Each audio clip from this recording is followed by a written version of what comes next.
السلام علیکم ورحمۃ اللہ وبرکاتہ۔ احمدہ ونصلی علی رسولہ الکریم، اما بعد فاعوذ باللہ من الشیطان الرجیم، بسم اللہ الرحمن الرحیم۔ هو الذی ارسل رسولہ بالہدی ودین الحق۔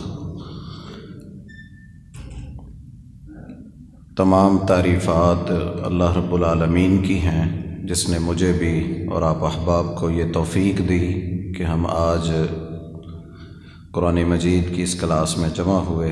اللہ تعالیٰ میرا بھی آپ سب کا یہاں بیٹھنا قبول فرمائے۔ درود و سلام ہوں اللہ کے نبی جناب محمد الرسول اللہ صلی اللہ علیہ وآلہ وسلم کی ذات مبارکہ پر۔ چونکہ یہ کلاس قرآن مجید کی ہے تو میں کوشش کروں گا کہ چند باتیں قرآن مجید کے اندر جو اللہ نے نازل کی ہیں آپ سب کے سامنے رکھوں، اور اس کے ذریعے اللہ تعالی ہم سب کی اصلاح فرمائے۔ نبی اکرم صلی اللہ علیہ وآلہ وسلم مکہ کے اندر اسلام کا آغاز، جہاں پر سختیاں، مشکلات، آزمائشیں، کٹھن حالات، اسلام پر چلنا بڑا مشکل ہو گیا، نبی اکرم صلی اللہ علیہ وآلہ وسلم نے اس کی کو ختم ہی کر دیا۔ نبی اکرم صلی اللہ علیہ وآلہ وسلم نے اس جماعت کو جو آپ نے تیار کی خالصتاً تقوی کی بنیاد پر، کوئی اللہ کی مدد نازل نہیں ہوئی مکہ میں، مار تھی، سختیاں تھیں، آزمائشیں تھیں، پریشانیاں تھیں، سمجھ نہیں آ رہا تھا کسی کو کیا کرنا ہے۔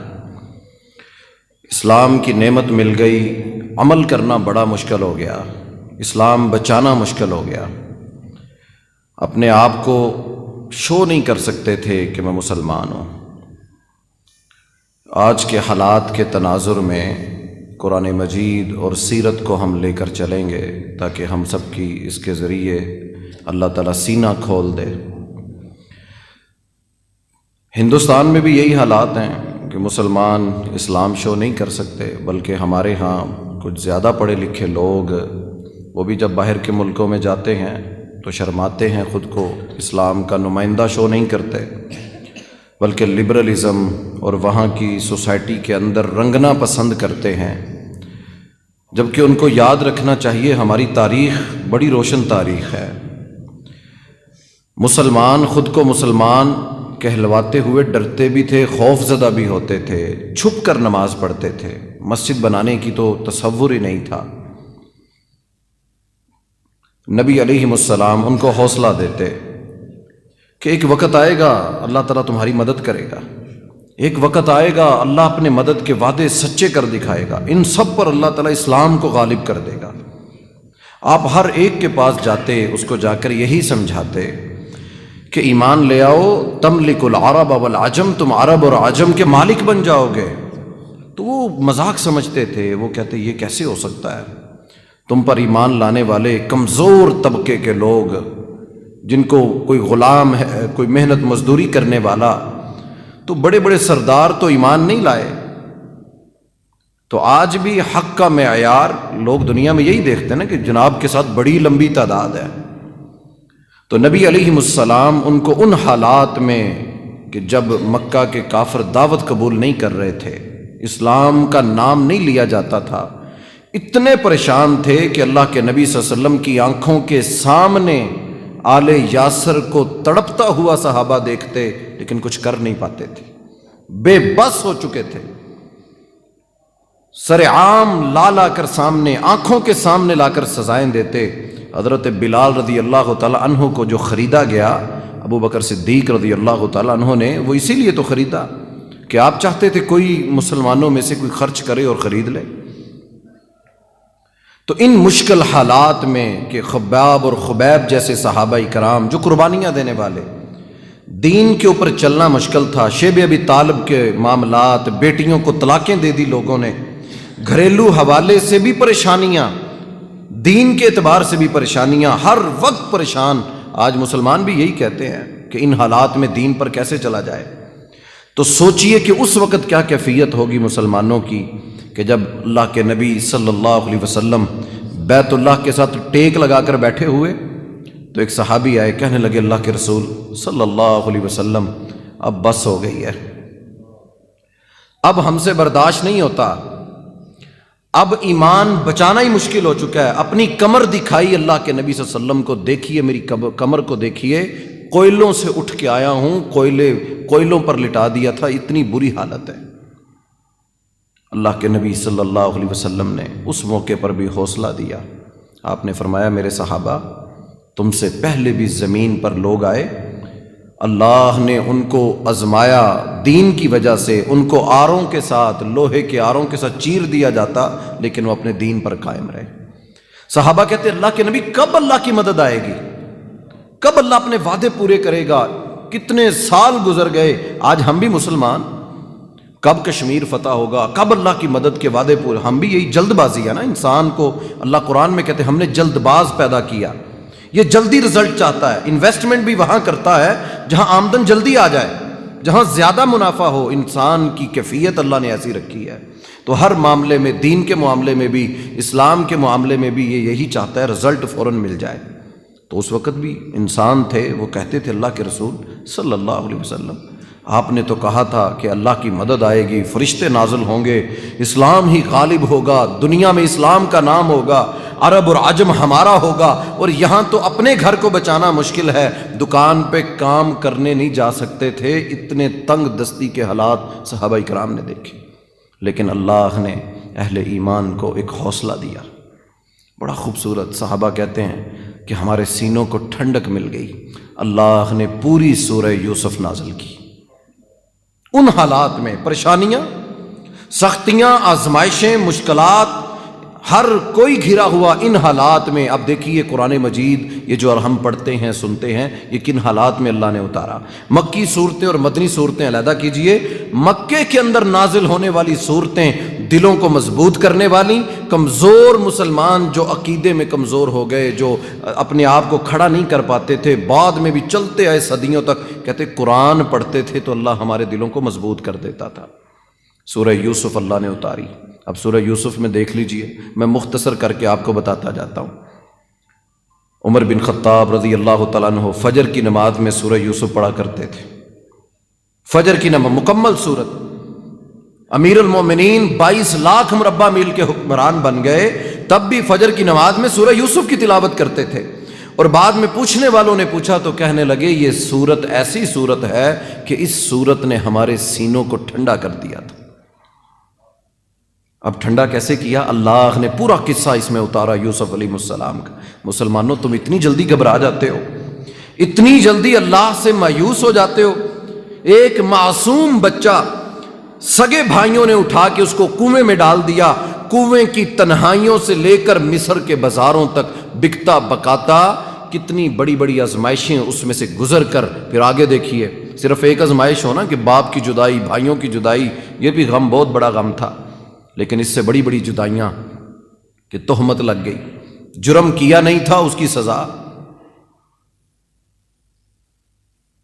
یہ اتری کب سورت؟ مکہ میں، پریشانیوں میں، ٹینشنوں میں، آزمائشوں میں، مشکلات میں، جب لوگ آ کر کہتے تھے کب اللہ کی مدد آئے گی، کب اسلام غالب ہوگا، کب اللہ اپنے مدد کے وعدے پورے کرے گا، ان حالات میں یہ صورتیں اللہ نے اتاری جو مکے میں نازل کی۔ اور دیکھیے کتنا خوبصورت اسلوب کہ یوسف علیہ السلام بغیر جرم کیے 13 سال جیل کے اندر قید رہے۔ آپ پڑھیے گا، اللہ موقع دے تو اس سورہ یوسف کو پڑھیے گا، بڑی اللہ تعالیٰ نے خوبصورت آیات اس میں اتاری۔ یوسف علیہ السلام کا صبر، شکوہ کوئی نہیں، 13 سال میں ایک شکوہ نہیں اللہ سے کہ میرا کیا قصور تھا، میں نے تو گناہ بھی نہیں کیا۔ 2 لوگ جو قیدی ساتھ تھے وہ چھوٹ گئے، ایک نے کہا بادشاہ کو جا کر بتاؤں گا، خواب دیکھا، بڑا لمبا واقعہ ہے، لیکن میں مختصر کر کے اپنے اس 45 منٹ کی کلاس میں آپ بھائیوں کو قرآن مجید کا کچھ پہلو ضرور سمجھانا چاہتا ہوں تاکہ اللہ میری بھی اور آپ کی اصلاح فرمائے۔ تو سیدنا یوسف علیہ السلام کوئی شکوہ زبان پر نہیں، 13 سال قید میں کاٹے، وہاں سے رہا ہوئے، اللہ نے تخت عطا کر دیا۔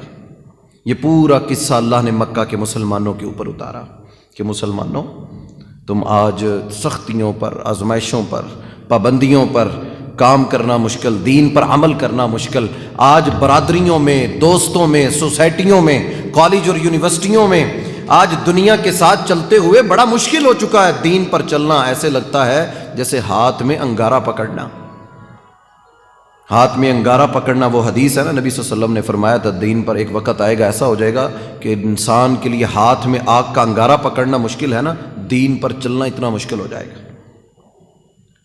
ہم جانتے ہیں ان باتوں کو کہ آج مہنگائی اور کرپشن اور لوٹ مار، ہر طرف افراتفری، دنیا کا نفسا نفسی کا عالم ہے، گھر کی پریشانیاں، آزمائشیں، مشکلات میں انسان گھرے ہوئے۔ ان مشکلات میں اگر کوئی چیز دل کو ٹھنڈا کرتی ہے وہ قرآن مجید کی صورتیں ہیں اور اللہ کا کرام ہے۔ جیسے صحابہ اکرام کے لیے، صحابہ کو یہ پورا قصہ سنایا اللہ نے۔ اب آگے دیکھیے، مکہ میں اللہ نے سورہ اعراف اتاری، سورہ بنی اسرائیل، سورہ یونس کو اللہ نے اتارا۔ ہجرت سے پہلے صحابہ کرام کو اللہ نے بڑے مضبوط، میں اکثر سوچتا تھا جب یہ قرآن کا مطالعہ کرتے ہیں نا، کہ اللہ رب العالمین نے اس جماعت کو کس بنیاد پر، کہ کچھ نظر نہیں آ رہا، حالات خراب ہو گئے، ملک اپنا نہیں ہے، اپنے ہی گھر میں رہنا مشکل ہو چکا ہے، پریشانیاں اور آزمائشیں ہمیشہ دن بدن، ہر روز یہی خبر کا ڈر رہتا تھا کہ کب کس کے اوپر کیا ظلم ہو رہا ہے، ہر وقت یہی کام سنتے تھے۔ خوشخبری سننے کو مسلمان ترس گئے تھے کہ کوئی خوشخبری ایسی مل جائے، کوئی ایسا ہو جائے۔ ہاں، عمر بن خطاب رضی اللہ تعالیٰ عنہ جب مسلمان ہوئے، صحابہ کہتے ہم نے دار ارقم میں بیٹھ کے نعرہ تکبیر بلند کیا تھا، بڑی خوشی ہوئی ہمیں کہ عمر مسلمان ہو گئے۔ اللہ نے مختلف صورتیں قرآن مجید میں مختلف قصے اتارے۔ اب یہاں پر دیکھیے، اللہ رب العالمین نے ہجرت سے قبل مسلمانوں نے ہجرت کی، اللہ کا حکم تھا، ایمان بچانا مشکل ہو چکا تھا، مکہ کے کافر دن بدن بڑھتے ہی جا رہے تھے، ظلم و ستم تھا، اللہ کے نبی صلی اللہ علیہ وسلم پر ایمان لانے والے چند افراد تھے، باہر کے علاقوں میں خبر پھیل چکی تھی کہ کسی نے نبوت کا دعویٰ کر دیا ہے۔ تو مدینہ سے کچھ لوگ آئے، مدینہ سے کچھ مسلمان آئے، مسلمان ابھی ہوئے نہیں تھے لیکن اللہ نے ان کو ہدایت دی، مسلمان ہو گئے۔ تو 6 افراد مکہ آئے حج کرنے کے لیے، نبی صلی اللہ علیہ وسلم فوراً ان کے قریب گئے، ان کو اسلام کی دعوت دی۔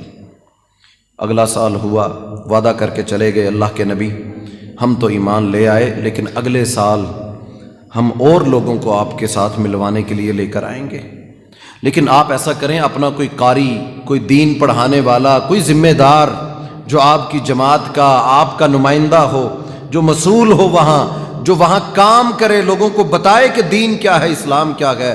رسول اللہ صلی اللہ علیہ وسلم نے حضرت مصعب بن عمیر رضی اللہ تعالی عنہ کو بھیجا کہ مصعب، ہم مکہ میں آزمائشوں میں، سختیوں میں ہیں، تم مدینہ میں جا کر اس مسئولیت کو، یہ ذمہ داری کا کام ہے۔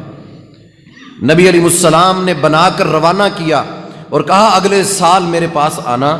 تو یہ 72 یا 82 کے قریب لوگ مسلمان کیے انہوں نے، پھر ان کو لے کر اگلے سال دوبارہ مدینہ میں آئے، مکہ میں آئے۔ تو اللہ کے نبی صلی اللہ علیہ وسلم ان کو خفیہ طور پر ملاقات کرنے گئے۔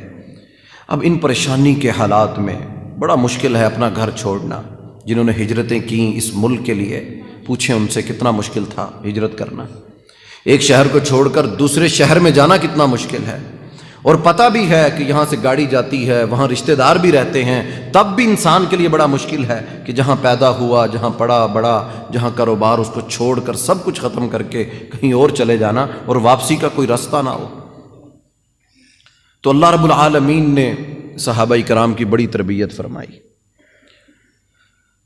وہ جو مدینہ سے آئے تھے انہوں نے وعدہ کیا، کہا اللہ کے رسول صلی اللہ علیہ وسلم آپ لوگ ہجرت کریں اور مدینہ آ جائیں، ہم آپ کا دفاع کریں گے، ہم آپ کی حفاظت کریں گے۔ نبی علیہ السلام کے ساتھ آپ کے چچا ابن عباس تھے، وہ کہنے لگے کہ یہ کوئی معمولی مسئلہ نہیں ہے کہ تم جذبات میں آ کر کہہ دو کہ اللہ کے نبی ہمارے ساتھ چلیے تو وہ چل پڑے۔ تمہیں پتہ ہے اس بات کا مطلب کیا ہے کہ جو آپ یہ کہہ رہے ہو کہ ہمارے ساتھ چلو، مدینہ مکہ چھوڑ کے مدینہ چلے جاؤ، یہاں تو پوری برادری قریش بیٹھے ہیں، بے شک اسلام اور کفر کا مقابلہ ہے لیکن برادری خون تو ہے نا، تو وہ دفاع تو کریں گے، اگرچہ اسلام نہیں لائے تھے ابن عباس رضی اللہ تعالیٰ عنہ، چچا تھے لیکن ساتھ تھے۔ کہا اگرچہ یہاں پر مشکلات اور آزمائشیں ہیں لیکن ہم ساتھ کھڑے ہیں۔ تم جو کہہ رہے ہو کہ مدینہ چھوڑ کر، مکہ چھوڑ کر مدینہ آ جاؤ، تو اس بات کا مطلب پتہ ہے؟ تو اس وقت صحابہ کرام کھڑے ہوئے اور کہنے لگے اللہ کے رسول صلی اللہ علیہ وسلم، ہم آپ کے ہاتھ پر بیعت کرتے ہیں۔ جو مدینہ سے آئے تھے وہ 72 کے قریب افراد، کچھ عورتیں بھی ان میں شامل تھیں، انہوں نے پھر بیعت کی، کہا اللہ کے نبی صلی اللہ علیہ وسلم ہم آپ سے وعدہ کرتے ہیں، آپ مکہ کو چھوڑیے، مدینہ میں آئیے، ہجرت کیجئے، ہم اپنے بچوں سے زیادہ آپ کا دفاع کریں گے۔ اللہ کے رسول صلی اللہ علیہ وسلم آپ دن کو بلائیں، رات کو بلائیں، جب پکاریں گے اسلام کے نام پر اللہ کے رسول اپنا سب کچھ پیش کر دیں گے۔ ابن عباس کہنے لگے رضی اللہ تعالی عنہ، تمہیں پتہ ہے تمہیں پوری دنیا سے ٹکرانا پڑے گا۔ مدینہ کے مسلمانوں نے کہا اللہ کے نبی صلی اللہ علیہ وسلم آپ ہجرت کیجئے، مدینہ آئیے، ہم پوری دنیا کے ساتھ ٹکرانے کے لیے تیار ہیں، ہم آپ کا دفاع کریں گے۔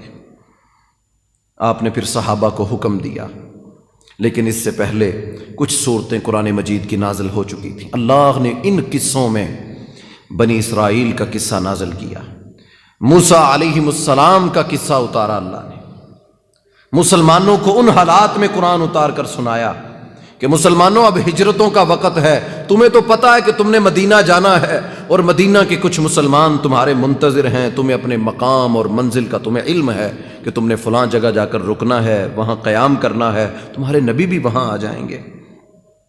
لیکن تم سے پہلے اس زمین پر ایک قوم ایسی تھی، ان کے نبی ایسے تھے، سیدنا موسیٰ علیہ السلام۔ بڑا لمبا تفصیلی واقعہ ہے، لیکن مختصر میں آپ کو تھوڑی سی جو بات سمجھانا چاہتا ہوں، پڑھیے گا آپ خود، دروازے پر کھڑا کر دوں گا، داخل لائبریری میں آپ نے خود ہونا ہے، قرآن کو خود کھول کے پڑھیے گا، پھر آپ کو ان قصوں کا اور آج کے حالات کے تناظر میں سمجھ آئے گا کہ اللہ رب العالمین نے اس قرآن کو جو معجزہ اتارا ہے بنا کے، یہ آج بھی اسی طرح کام کیسے کرتا ہے جیسے 1400 سال پہلے کام کرتا تھا، کیسے وہ پہلے لوگوں کو اللہ کے قریب کرتا جا رہا تھا، ایمان بڑھتے جا رہے تھے، قربانیاں دینے والے لوگ بڑھ گئے، اسلام پر چلنا آسان ہو گیا تھا، آزمائشیں ان کو آزمائشیں نہیں لگتی تھیں، یہ قرآن ان کے سینوں کو ٹھنڈا کرتا تھا۔ اللہ نے موسیٰ علیہ السلام کا قصہ نازل کیا۔ اب اس قصے کے اندر دیکھیے، پیدا کرنا بچوں کو، بنی اسرائیل حقیقت میں غلام قوم تھی، پہلے اللہ نے بڑا تخت دیا، تاج دیا، حکومتیں ان کی تھیں مصر میں، سیدنا یوسف علیہ السلام کے بعد یہ سارے بھائی اسی تخت کے وارث بنے رہے، لیکن بدعمالیاں، شرک نہیں کیا اس قوم نے ابھی، بدعمالیاں، کوتاہیاں، سستیاں، اللہ سے دوری، اللہ کے نبی کے فرمان کو چھوڑ دیا ان لوگوں نے، تو اتنی پستیوں میں چلے گئے کہ فرعون کو اللہ نے بنی اسرائیل پر مسلط کر دیا، اور مسلط بھی کیسا کیا، نہ وہ گورنمنٹ کی جاب دیتا تھا ان کو، سرکاری محکموں میں کوئی جاب نہیں تھی بنی اسرائیل کی، اور ایک جگہ مختص کر دیا تھا، نہ کوئی بڑا ان کو اپنے گھروں میں کام کرنے دیتا تھا، اور کمی لوگ، جیسے دنیا میں آج ہندوستان میں دلت قوم ہے کہ نہ ان سے شادیاں کی جاتی ہیں، نہ ان کو نوکریاں دی جاتی ہیں، نہ ان کا پڑھنا اچھا سمجھا جاتا ہے، ان کو اوچ سمجھا جاتا ہے کہ ہاتھ لگائیں گے پلیت ہو جائیں گے۔ بنی اسرائیل کی یہی کیفیت تھی اس وقت کہ اتنے اللہ نے ان کے اوپر کہ یہ لوگ نافرمان ہوئے جب اللہ کے، تو فرعون کو ان پہ ایسا مسلط کیا کہ سختیاں اور آزمائشیں ان کے اوپر ڈال دیں۔ یہ آج بھی ایسا ہوتا ہے، جو قومیں بداعمال ہو جائیں، جن کے اندر دین سے دوریاں پیدا ہو جائیں، تو پھر اللہ ان کے اوپر ظالم لوگوں کو مسلط کر دیتا ہے، بدترین لوگوں کو اللہ ان کے اوپر مسلط کرتا ہے۔ بنی اسرائیل کا قصہ اللہ نے اتارا، بچے، باقی ظلم تو اپنی جگہ، یذبحون ابناءکم ویستحیون نساءکم، بچہ پیدا ہوتا تھا، دربان تلوار لے کے باہر کھڑا ہوتا تھا کہ آؤ، بچہ اپنا لے کے اس کی گردن اڑا دیتا تھا۔ یہ کتنی بڑی آزمائش تھی۔ عورتوں کو زندہ چھوڑ دیتا تھا، کسی نے کہا تھا ایک بچہ پیدا ہوگا جو تمہاری سلطنت کو ختم کر دے گا، تو اس نے بچے قتل کروانا شروع کر دیے، تو اللہ نے وہ پورا قصہ موسیٰ علیہ السلام کو فرعون کے محل میں پہنچایا، وہاں پرورش کروائی۔ لیکن آگے دیکھیے، ایک شخص کا قتل ہو گیا، وہ لڑائی کر رہا تھا بنی اسرائیل کے کسی شخص کے ساتھ، تو موسیٰ علیہ السلام بھی بنی اسرائیل میں پیدا ہوئے، تو اللہ نے ان کو بچانا بھی تھا اور ان کو سمجھانا تھا کمزور مسلمانوں کو، جن کو ہجرتوں کا حکم ہونا تھا مدینہ میں، مکہ میں، کہ تم نے ہجرتیں کرنی ہیں، اب ہجرتوں کا سفر ہے۔ لیکن ہجرت سے قبل میں اکثر سوچتا ہوں اللہ تعالیٰ خالق و مالک اپنے بندوں کو کیسے اکیلا چھوڑ، آج بھی وہ رب ہمارا، اس نے ہمیں نہیں چھوڑا، وہ اس کی مدد کے وعدے اس رب العالمین نے جو ہمارے ساتھ کیے وہ آج بھی اپنے پورے کر رہا ہے۔ شاید کہ انسان ان باتوں کو سمجھ جائیں۔ موسیٰ علیہ السلام سے ایک شخص کا قتل ہوا، مارنے کا ارادہ نہیں تھا، تھپڑ سے تو کوئی نہیں بندہ مرتا، لیکن اللہ کا حکم تھا، تھپڑ لگایا، بندہ فوت ہو گیا۔ تو موسیٰ علیہ السلام کو اللہ نے حکم دیا کہ آپ مدین کی طرف ہجرت کر جائیں۔ یہ پورا قصہ مدینہ میں، مکہ میں اللہ نے نازل کیا۔ اب یہاں تصور کیجئے کیسے اللہ تعالیٰ نے مسلمانوں کی تربیت کی، اور ہماری کیسے تربیت اللہ تعالیٰ کرتے ہیں۔ ان کی کیسے تربیت کی جو مکہ میں ہجرتیں کرنے والے تھے، کہ تم سے پہلے موسیٰ علیہ السلام کو بھی اللہ نے ہجرت کا حکم دیا تھا مدین کی طرف، کہ مدینین کی طرف ہجرت کر جاؤ۔ اب مدین نہ پہلے کبھی دیکھا نہ سنا، پتہ ہی نہیں تھا کہاں پہ ہے، اور مدین میں جانا کس کے پاس ہے یہ بھی نہیں پتا، زاد راہ بھی کوئی ہوگا کہ نہیں ہوگا، کوئی ایمان لانے والا، کوئی ساتھ، کچھ بھی نہیں پتا، اکیلے تنہا موسیٰ علیہ السلام۔ قرآن میں اللہ نے پورا قصہ نازل فرمایا کہ ہم نے موسیٰ کو حکم دیا کہ ہجرت کرو، تو ہجرت کرنے لگے، تو پھر ہم نے بتایا کہ موسیٰ تم نے مدین کی طرف جانا ہے۔ مسلمانوں کو بتایا کہ تمہیں تو اللہ نے پہلے بتا دیا کہ ہجرت مدینہ کی طرف ہوگی، وہاں تمہارا استقبال ہوگا، ہر روز لوگ کھڑے ہو کر استقبال کرتے ہیں۔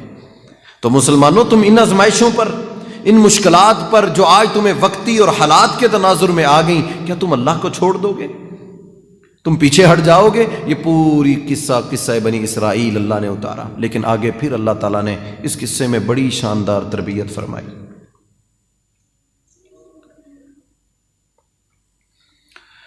اللہ رب العالمین نے بڑی تربیت فرمائی بنی اسرائیل کے قصے میں۔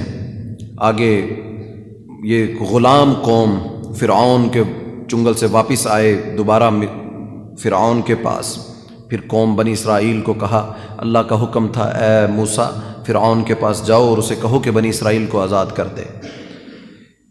اب یہاں پر دیکھیں کیا سمجھایا، هو الذی ارسل رسولہ بالہدی ودین الحق۔ قوموں کو غلامیوں سے نکالنا، غلامی وہ کسی بھی طرح کی غلامی ہو، بنی اسرائیل غلام قوم تھی فرعون کی، ماتحت اس کے قوم تھی، غلام تھی، ذہنی طور پر پستیوں میں تھی۔ نبی موسیٰ کی ذمہ داری اللہ نے لگائی کہ اے موسیٰ اب اس قوم کو آزادیوں کی طرف لے کر جانا ہے، پستیوں سے نکالنا ہے، یہ آپ کی ذمہ داری ہے، آپ اس کو لے کر نکلیے۔ اللہ نے قرآن مجید میں کہا ہم نے بنی اسرائیل پر انعام کی ہے، ہم نے اپنی رحمت کی، ہم نے فرعون سے آزادی دے دی۔ وہ جو لمبا واقعہ ہے، جادوگروں سے مقابلہ ہوا، بات چیت ہوئی، ابحاث ہوئیں، پھر وہاں سے ہجرت کا حکم ہوا، وہ دریا کے پاس گئے، دریا پھٹا، اللہ نے وہاں سے معجزے دکھائے، بنی اسرائیل کو آزادی دے دی اور فرعون کو غرق کر دیا۔ لیکن اس کے بعد کا بڑا مرحلہ دردناک ہے، قرآن مجید کو پڑھیے گا۔ بنی اسرائیل کو اللہ نے آزادیاں دے دیں، ہمیں بھی اللہ نے آزادی دے دی، پاکستان مل گیا، آزاد ہیں، جو چاہیں کریں۔ بنی اسرائیل کو بھی اللہ نے آزادی دے دی، چنگل سے، آزمائشوں سے، سختیوں سے نکال دیا۔ بنی اسرائیل کو چاہیے یہ تھا کہ اللہ کے فرما بردار بنتے۔ اللہ نے وعدہ کیا تھا اے موسیٰ میں تیری اس قوم کے ساتھ وعدہ کرتا ہوں کہ میں رب العالمین انہیں ارض مقدس فلسطین بیت المقدس آج کا قبلہ اول ہمارا، جس کو آج ہندو اور کافروں کے قبضے میں ہے، یہ ہمارے اوپر ایک قرض ہے۔ کہا میں یہ ارض مقدس فرعون سے چنگل سے آزاد کر کے تو ارض مقدس انہیں عطا کر دوں گا۔ اب یہاں سے دریا سے نکلے پوری قوم نبی موسیٰ کے ساتھ، اللہ رب العالمین نے کہا اے موسیٰ ان کو کہو جاؤ اور جا کر ارض مقدس میں جہاد کرو، تمہیں اللہ فتح دے گا۔ فتح کی پہلے بشارت مل گئی، تمہارا کام ہے جانا، اس جگہ تم نے داخل ہونا ہے، اللہ تمہیں فتح دے دے گا، تمہارا روب دلوں پہ ڈال دے گا، تمہیں کامیابی دے دے گا۔ لیکن یہ قوم بنی اسرائیل غلامانہ سوچ، اسی لیے تو اللہ کے نبی صلی اللہ علیہ وسلم نے کافروں کے ساتھ رہنا پسند نہیں کیا، کافروں کے ساتھ، برے دوستوں کے ساتھ۔ کیوں اسلام روکتا ہے؟ پاکیزگی کی مثالیں دیتا ہے، اچھے دوست اور برے دوست کی مثال، کیوں کہا وَيَوْمَ يَعَضُّ الظَّالِمُ عَلَى يَدَيْهِ يَقُولُ يَا لَيْتَنِي لَمْ أَتَّخِذْ فُلَانًا خَلِيلًا، کاش میں نے فلاں کو دوست نہ بنایا ہوتا، اس نے تو میری دنیا بھی خراب کی اور آخرت بھی برباد کر دی۔ کیوں اسلام پاکیزگی کا اور حرام اور حلال کا سبق دیتا ہے؟ کیونکہ غلاظت کے اندر رہنے والا اور نافرمانیوں میں زندگی بسر کرنے والا وہ اللہ کے فرما بردار بندوں والی کیفیت میں آ ہی نہیں سکتا۔ اب یہ قوم ہمیشہ سے غلام تھی، اللہ کا حکم مان کر صرف داخل ہونا تھا شہر میں، تو اپنا نمائندہ بھیجا، کہا پہلے چیک کر کے آؤ کہ یہ ارض مقدس میں قوم کیسی۔ تو وہ بڑے اڑکٹ ہٹ جناب قد و قامت والے لوگ، تو یہ ڈر گئے، موسیٰ علیہ السلام سے کہنے لگے ہم نے تو نہیں لڑنا ان سے، یہ تو ہمیں مار دیں گے، تم اور تمہارا رب فاذهب انت وربک فقاتلا، تم اور تمہارا رب جا کے لڑو، ہم تو یہاں بیٹھے ہیں، انا ہاہنا قاعدون۔ جیسے پہلے انہوں نے دیکھ لیا تھا کہ فرعون کے محل میں معجزات، اللہ نے مدد دی، فرعون سے نکلے، آزادی مل گئی، ہمارے بچے اب بچ جائیں گے، نسل بچ جائے گی۔ پھر آگے دیکھا دریا کا پھٹنا، تو یہ قوم سمجھ گئی کہ ہر چیز پہ اللہ کی مدد تھی، تو اب یہ بھی ہمیں سجایا پلیٹ میں، ہمیں یہ ملک بھی اللہ دے دے گا۔ چند لوگ نکلے جن کے ہاتھوں اللہ نے مدد کا وعدہ، لیکن اللہ نے پھر ان کو سزا دی کچھ سالوں کی کہ یہ اس چٹیل میدان میں گھومتے رہیں گے۔ لیکن یہ سزا بھی کیسی سزا؟ قرآن مجید میں آتا ہے یہ قوم اللہ کے کہنے لگی کہ اے موسیٰ یہ دھوپ بڑی ہے، ہم چٹیل میدان میں، ہم سے غلطی ہوگی، ہم نے رب کی بات نہیں مانی، لیکن اللہ سے کہو نا کہ ہمارے کھانے پینے کا بندوبست کر دیں، ہمارے پانی کا بندوبست۔ نبی علیہ السلام نے فرمایا اللہ کی لاڈلی قوموں میں سے یہ قوم ایسی قوم تھی، جو مانگا اللہ سے اللہ نے ان کو دیا۔ صاحبان ہر وقت ان کے اوپر ایک بادل ان کے اوپر سایہ کرتا، جس کی یہ قرآن ہے کہ ان صاحبان ان کے اوپر ہوتا، سفر کرنا ہوتا، زیادہ راہ کی ضرورت نہیں تھی۔ ہم نے سفر کرنا ہے لاہور سے کراچی کا، زیادہ راہ ساتھ لیتے ہیں، گاڑی ہو پیٹرول کا بندوبست کرتے ہیں، ہمارے لیے بڑی آزمائشیں، ان کے لیے کوئی ایسی ٹینشن نہیں۔ سفر شروع کریں گے، رستے میں اللہ نے ان کے لیے من سلوا کا انتظام کیا، تو بڑی نعمتیں بے شمار اس قوموں کو اللہ نے دیں، لیکن یہ اللہ رب العالمین نے پورا قصہ مکہ میں نازل کیا کہ میرے صحابہ سنو اور دیکھو۔ کیوں کہا وَاتْلُ عَلَيْهِمْ نَبَأَ بَنِي آدم، ان کو آدم کا قصہ سناؤ، ان کو یوسف کا قصہ سناؤ، ان کو یونس کا بتاؤ، زکریا اور موسیٰ اور ہارون کا بتائیے، ان قوموں کو وَاتْلُ عَلَيْهِمْ پڑھ کر سنائیے، امت محمد صلی اللہ علیہ وسلم کو یہ قصے سنائیے، تم سے پہلے بھی زمین پر لوگ تھے، آباد تھے، کیسے مزاج، کیسی طبیعتیں، کیسا کچھ کرتے تھے، اپنے آپ کو ویسا نہ کر لینا۔ بنی اسرائیل کو بڑی نعمتیں ملی، اللہ نے توبہ قبول کی، پوری دنیا پہ حکمرانی اللہ نے دے دی۔ فرعون تو غرق ہو گیا، اس کے محل، اس کا سونا، اس کی ساری جائیدادیں، پراپرٹیاں، پورے بازار، وہ سارے کس کے بنے؟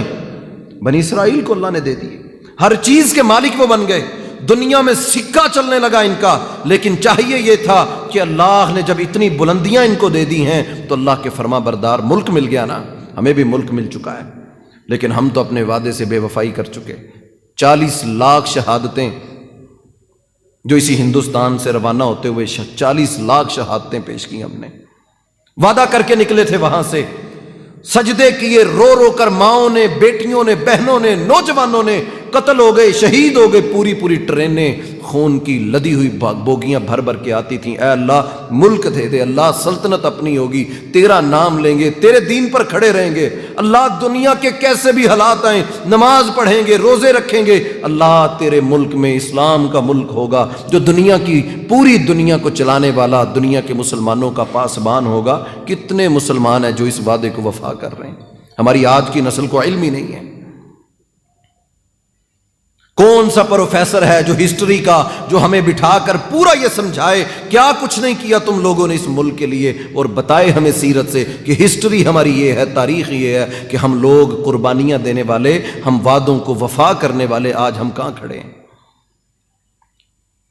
صحابہ کرام نے بھی دیکھیے نا، وعدہ کیا تھا نا صحابہ نے بھی نبی علیہ السلام سے، اللہ کے رسول آپ ہجرت کیجئے، مدینہ آئیے، ہم صحابہ وعدہ کرتے ہیں جب پکاریں گے بیٹے بھی اپنے پیش کر دیں گے، بھائی بھی دیں گے، اپنی بیویوں سے زیادہ، اپنے گھروں سے زیادہ اللہ کے نبی صلی اللہ علیہ وسلم آپ کے ساتھ کھڑے ہوں گے، اسلام کے لیے دن کو بلائیں، رات کو بلائیں، اللہ کے رسول ہم آئیں گے۔ یہ وعدہ مدینہ سے آنے والے ان 72 افراد نے مکہ میں اللہ کے نبی صلی اللہ علیہ وسلم کے ہاتھ پر بیعت کر کے کہا تھا کہ اللہ کے نبی پوری دنیا سے ٹکرا جائیں گے۔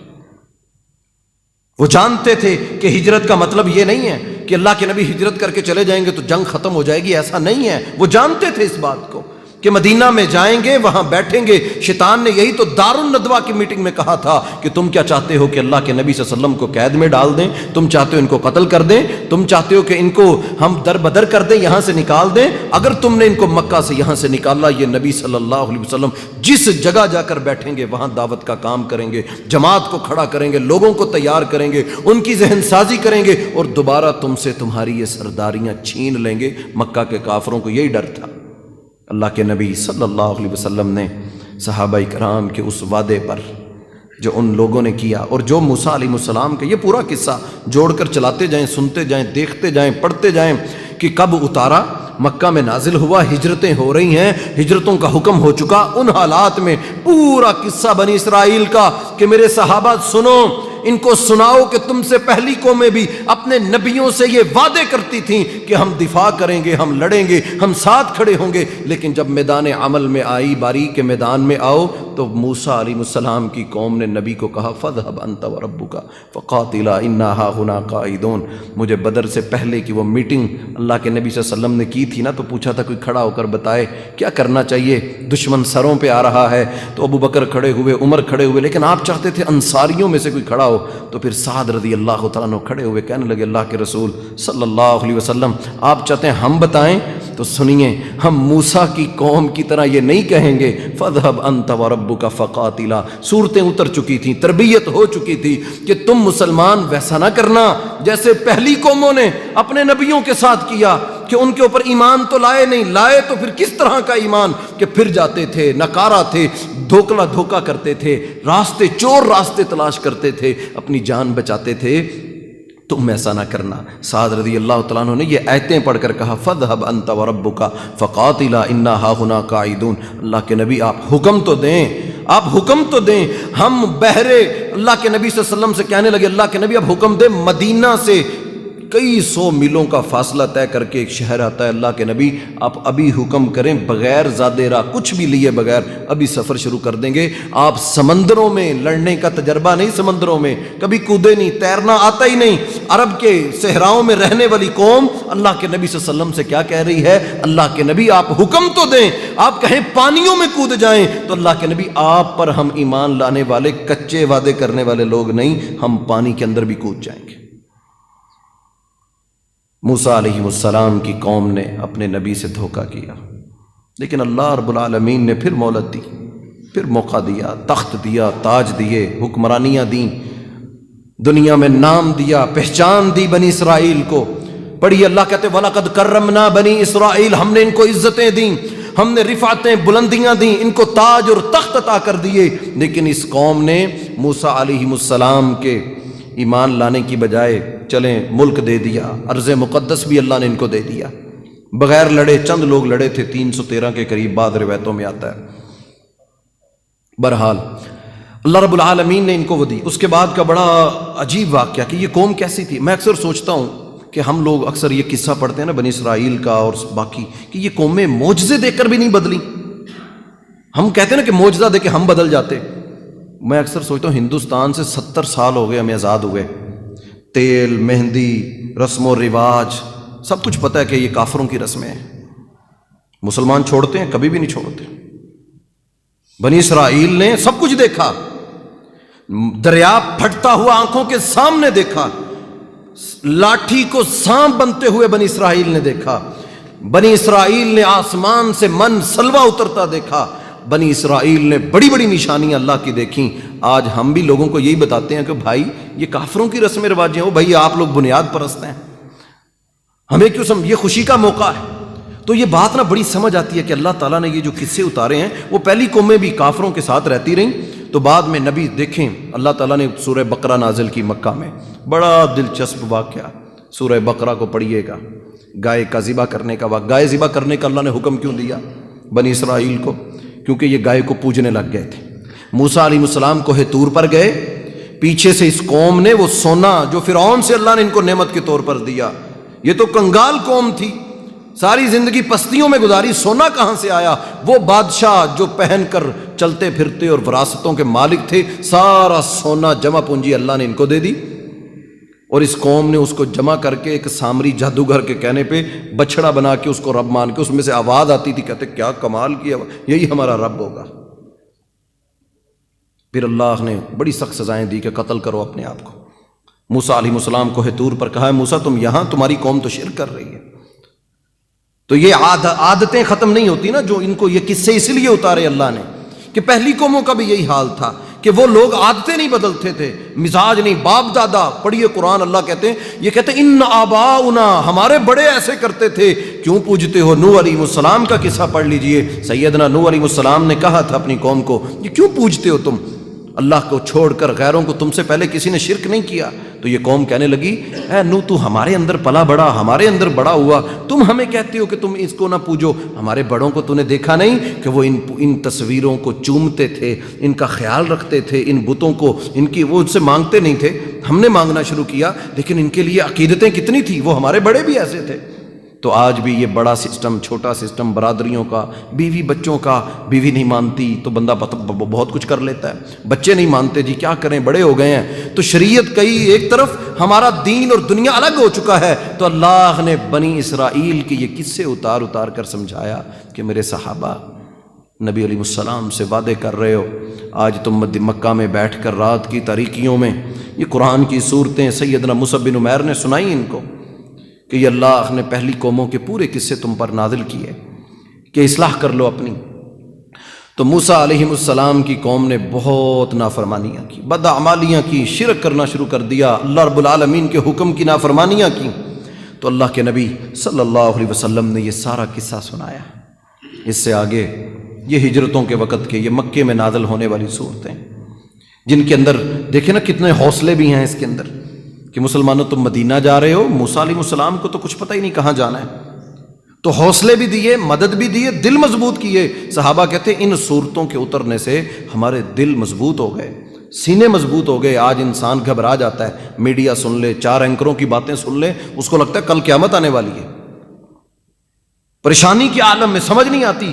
4 کسی ایسے بندے کے بعد اتنی جلدی متاثر مسلمان اور اتنی جلدی متاثر کافروں سے، ان کے نظاموں سے، ان کی ٹیکنالوجی سے، اتنی جلدی یہ مسلمان متاثر ہو جاتے ہیں۔ اللہ کا کلام قرآن مجید دنیا میں اس کا توڑ کوئی پیش تو کر کے دکھائے، اس سے طاقتور چیز ہے دنیا میں کسی کے پاس؟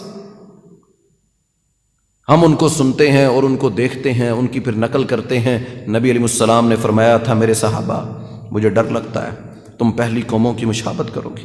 بنی اسرائیل کے ان قصوں کے بعد فرمایا مجھے ڈر لگتا ہے میری امت بھی پہلی قوموں کی مشابہت کرے گی۔ فرمایا اتنی مشابہت کرے گی، نبی علیہ السلام نے فرمایا ان میں سے اگر کوئی اپنی ماں سے زنا کرے گا تو میری امت کے اندر بھی ایسا ذلیل انسان ہوگا جو اپنی ماں سے بدکاری کرے گا۔ نبی علیہ السلام نے فرمایا تم اگر وہ کسی سوراخ میں داخل ہوں گے تو میری امت کے بدبخت بھی ایسے کچھ ہوں گے جو اس سوراخ میں جہاں سے کافر داخل ہوئے ہوں گے یہ بھی وہیں داخل ہوں گے۔ یوشک الامم ان تداعى علیکم کما تداعى الاکلۃ الی قصعتها بادروا بالاعمال فتنا كقطع اللیل المظلم یصبح الرجل مؤمنا ویمسی کافرا۔ نبی علیہ السلام نے فرمایا تھا اعمال میں جلدی کرو، نیک اعمال میں جتنی جلدی کر سکتے ہو کیا کرو۔ کیوں؟ فرمایا كقطع اللیل المظلم یصبح الرجل مؤمنا، فرمایا کہ رات کے وقت ایک شخص مسلمان ہوگا، فتنے اتنے آ چکے ہوں گے صبح تک کافر ہو چکا ہوگا۔ رات کو سویا مسلمان ہوگا، صبح تک کافر ہو چکا ہوگا، صبح اٹھا مومن ہوگا، صبح کو اٹھا مومن ہوگا، لیکن شام تک پورے دن میں فتنے ایسے ہوں گے کہ اس کا عقیدہ ایمان آج ایسا ہو رہا ہے۔ کتنے لوگ ہیں جنہوں نے حدیثوں کا انکار کر دیا۔ میں یونیورسٹی کا اسٹوڈنٹ ہوں، میرا پالا پڑتا ہے، ہم حیران ہوتے ہیں۔ پڑھے لکھے طبقے کام کیجیے، اللہ کی قسم آج وقت ہے اپنے نوجوانوں میں، یوتھ میں، اپنے علاقوں میں، سوسائٹیوں میں جو صلاحیتیں اللہ نے آج آپ کو دی ہیں، پوری دنیا کی کسی قوم کے پاس نہ یہ صلاحیتیں ہیں، نہ یہ مہارتیں ہیں، نہ یہ ٹیکنالوجی کوئی کام کرتی ہے۔ دنیا کی بڑی بڑی طاقتوں کو آج اللہ نے تمہارے سامنے ذلیل کر کے رکھ دیا ہے۔ پاکستان وہ ملک ہے کہ امریکہ نے کانفرنس بلائی 100 ملکوں کی، جمہوری 100 ملکوں کی، یہ چند مہینے پہلے، 1.5-2 مہینے پہلے کانفرنس بلائی افغانستان سے ذلیل ہو کر نکلنے کے بعد۔ پاکستان کو بھی دعوت دی لیکن چائنا کو دعوت نہیں دی۔ پاکستان کو بھی وہاں بلایا گیا لیکن پاکستان نے معذرت کر لی کہ آپ نے چائنا کو نہیں بلایا تو لہذا ہم بھی نہیں جائیں گے۔ 100 ملک وہاں جمع ہوئے اور ایجنڈا افغانستان تھا. ایجنڈا افغانستان تھا کہ ہم وہاں سے اب نکل آئے ہیں تو اب دنیا کو خطرہ ہے. وہ بھئی کس چیز سے خطرہ ہے؟ وہاں پر تو معاشی طور پر وہ کمزور، کھانے پینے کے لیے کچھ نہیں. امیر محترم حافظ اللہ، ان کی ایک ریکارڈنگ سنی، وہ بتا رہے تھے کہ افغان جہاد میں لڑنے والے مجاہد، ہم نے تو بڑی نعمتیں اور بہاریں دیکھی نا، یہاں سے چندہ جمع کیا بھیج دیا، ہمارا نوجوان اٹھا وہ شہید ہو گیا. ہم نے صرف چندہ اور تعاون دیا، نوجوان نے اپنی جان پیش کر دی. لیکن جن گھروں نے لڑائیاں کی، کہنے لگے عرب سے مجاہد آئے، وہاں لڑائیاں ہوئیں، جہاد ہوا، کہتے ہم نے دیکھا بڑے بڑے کمانڈروں کو روٹی تازہ کا تو تصور ہی نہیں نا، ہم تو گرم روٹی کے عادی ہیں، ٹھنڈی تو کھائی نہیں جاتی. فرمایا امیر صاحب کہنے لگے کہ الی لگی ہوئی روٹی کتنے دنوں کی اس کو پانی میں بھگو کر مجاہد کھاتے تھے وہاں پر. ذبیح اللہ مجاہد کی پہلی کانفرنس جس میں اس نے انٹرویو دیا، اس نے کہا تمہیں دنیا میں لگتا ہے اللہ نے ہمیں فتح دے دی، یقیناً ہم بڑے خوش ہیں اللہ نے ہمیں فتح دی، لیکن ہم جانتے ہیں ہم نے کتنی قربانیاں پیش کی، ہم نے کتنے بیٹے پیش کیے، کتنے بچے یتیم ہوئے، کتنی بیوائیں ہوئیں، ہم جانتے ہیں کتنے مدرسوں کے اندر پڑھنے والے طالب علموں پر بمباریاں کی گئیں، ان کو شہید کیا گیا. ہم سے آ کر پوچھو، ہم تمہیں بتائیں اس آزادی کے بدلے ہم نے کیا پیش کیا ہے.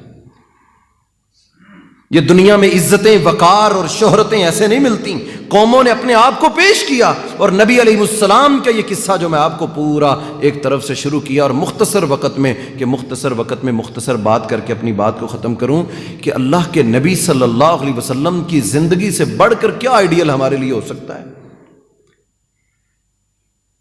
پورا قرآن اللہ نے ان کے اوپر اتار کر سمجھا دیا کہ کمزور مسلمان جو جلدی مائل ہو جاتے ہیں، سن کر متاثر ہو جاتے ہیں لوگوں سے، دنیا کے اینکروں کو، CNN کو، جناب یہ سارے کافر میرے اللہ کے نزدیک اتنی بھی حیثیت ان کی نہیں ہے. نبی علیہ السلام نے فرمایا اگر دنیا کی حیثیت اتنی ہوتی جتنی سمندر میں انگلی ڈال کر نکال کر پانی جتنی، تو اللہ ان کافروں کو وہ پانی بھی عطا نہ کرتا. یہ اللہ کے دشمن ہے نا، ایمان نہیں لائے نبی علیہ السلام پر. ان کو حکم ہے اس وقت پوری دنیا کے کافروں کو، اللہ کا یہ حکم ہے کہ اسلام قبول کرو، مسلمان ہو جاؤ، یہی تمہارے لیے نجات ہے. اس قوموں نے انکار کیا، عیسائیوں نے انکار کیا، یہودیوں نے انکار کیا، بدھزم کو قائل ماننے والوں نے انکار کیا. یہ ہمارا پڑوس دنیا کا سب سے بدترین شرک، غلیظ ترین شرک یہ ہے. بدھزم بھی ہے، باقی بھی شرک دنیا کرتی ہے، لیکن سب سے غلیظ ترین شرک ہندوستان میں ہوتا ہے. شرم گاہوں کو پوجا جاتا ہے، باقاعدہ شرک کے نام پر NGOs ہیں جو شرک کی ترویج کرتی ہیں، مسلمانوں کا قتل عام کرتی ہیں. تو اس غلاظت کا قتل عام کرنے والے، یہ مسلمانوں کو مارنے والے، ان کے ہاتھ روکنے کا حکم بھی اللہ نے ہمیں دیا ہے کہ تمہاری ذمہ داری ان کو روکو. تو محترم بھائیو، اللہ کے نبی صلی اللہ علیہ وسلم نے ہجرت کی. بڑا دلچسپ واقعہ ہے اہل ایمان کے لیے، رات کی تاریکی میں کی، بڑا لمبا تفصیلی واقعہ، لیکن ہجرت ہو گئی. صحابہ کرام، نبی علیہ السلام نے بڑے پہلوؤں پر اپنے صحابہ کو دیکھا، انداز دیکھیے، قربانیاں پیش کیں. انصار، نبی علیہ السلام نے جب 6 ہجری، 7 ہجری، 8 ہجری، یہ پوری ایک ہجری کے آپ تو تفسیریں، سیرت کی کتابیں موجود ہیں، ان کو پڑھیے گا. یقین کیجئے دنیا کی بڑی بڑی کتابیں آپ پڑھ لیں، کوئی لطف نہیں، کوئی مزہ نہیں. جو سیرت النبی صلی اللہ علیہ وسلم پڑھنے کا مزہ ہے نا، دل کرتا ہے پڑھتے ہی جائیں، سنتے ہی جائیں، اور آج کے حالات کے تناظر میں وہ اترتی جاتی، سمجھ آتی جاتی ہے. تو نبی علیہ السلام نے ہجرت کی، بدر لڑا، احد لڑا، خندق، خیبر، بڑے بڑے معرکے لڑے، وعدے ہوئے. مدینہ کو اللہ نے ریاست بنا دیا، حکمرانی اللہ نے عطا کر دی. تو اللہ رب العالمین نے وہی مکہ جہاں سے ہجرتیں کی مسلمانوں نے، جہاں سے ماریں کھائیں، 8 سال کی محنت کے بعد اللہ نے وہ مکہ دوبارہ دے دیا. لیکن اس مکہ کو ملنے کے بعد صحابہ کرام کہتے اللہ کے نبی صلی اللہ علیہ وسلم کو ہم نے دیکھا، آپ اپنی سواری پر سوار تھے اور آپ کا یہ داڑھی مبارک چہرہ آگے اپنی سواری پر نیچے عاجزی. مکہ مل گیا عزتوں کے ساتھ، لڑنا ہی نہیں پڑا، اللہ نے فتح دے دی. وہ مکہ جس کو جہاں سے ہجرت کرتے ہوئے نبی صلی اللہ علیہ وسلم نے دیکھا، آنکھوں سے آنسو نکل آئے. آپ نے فرمایا اے مکہ، میں تجھ سے بڑی محبت کرتا ہوں، لیکن تیرے یہاں رہنے والوں نے مجھے رہنے نہیں دیا. اس مکہ کو جہاں سے تپتی ہوئی زمینوں پر بلال کو لٹایا جاتا تھا، جہاں پر اللہ کے نبی صلی اللہ علیہ وسلم کو شیب ابی طالب میں ڈال دیا گیا، محصور کر دیا گیا، سختیاں، آزمائشیں. آج وہ مکہ عزتوں کے ساتھ شان و شوکت کے ساتھ اللہ نے دوبارہ لٹا دیا۔